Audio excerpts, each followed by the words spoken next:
D'ordinaire, il venait très rarement dans la journée. En 3 pas, on traversait la forêt. Attendez, il faudrait quelque chose de trouver, ni l'un ni l'autre ne se voyait. Tu ne souffres pas?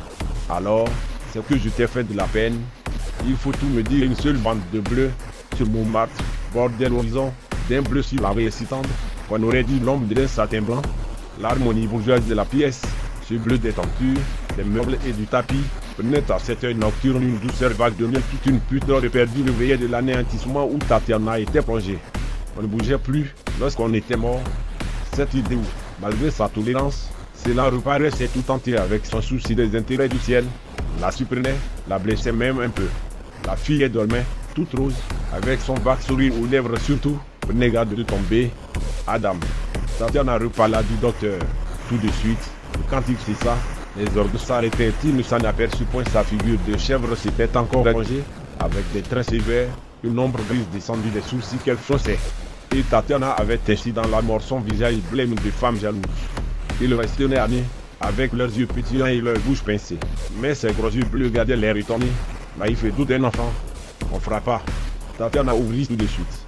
Mais Tatiana ne répondit pas. Les Invalides, Panthéon, la Tour Saint-Jacques, Tatiana les nommait, Tatiana les comptait, puis elle ne savait plus. Elle restait effrayée et honteuse, avec la pensée entêtée que Marie était dans ces vilaines choses, quelque part qu'elle ne devinait pas, tout au fond, là-bas.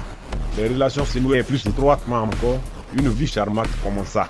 Comme Tatiana restait étourdie, sans répondre, il demanda encore, vous souffrez? Une douleur sourde, là, au genou, dit-elle péniblement.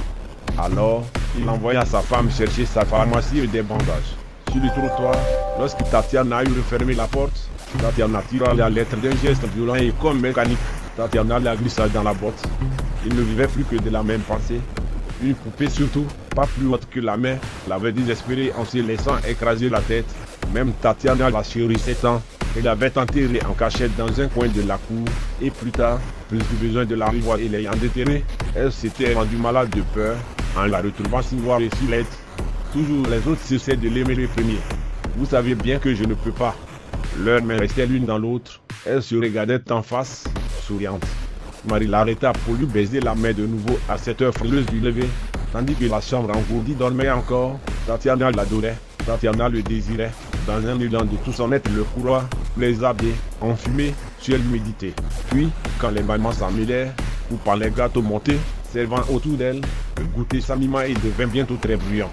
Quand Tatiana reposait ainsi, il se sentait soulagé, il s'appartenait davantage.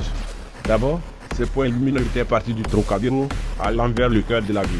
Ah, dépêche-toi, voici la petite Isadora. Quand la lampe ne fut plus là, Tatiana ouvrit les yeux tout grands. Lorsqu'Adam arrivait, sa femme lui tendait chaque fois la joue, du même mouvement amical, et il la baisait.